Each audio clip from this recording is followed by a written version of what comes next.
এটা হচ্ছে তুলসী গাছ, এটা কালো মরিচ,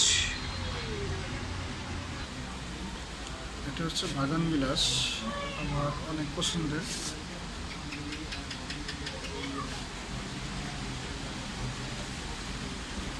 এটা হচ্ছে করমচা গাছ, করমচা ফুল ছিল ছোট ছোট,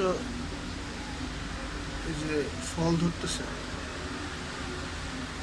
এটা গোলাপ, গোলাপ ফুটতেছে। কাঁচামরিচ, বাগান বিলাস। এটা হচ্ছে আজোয়া খেজুর, আর এটা হচ্ছে আঙ্গুর।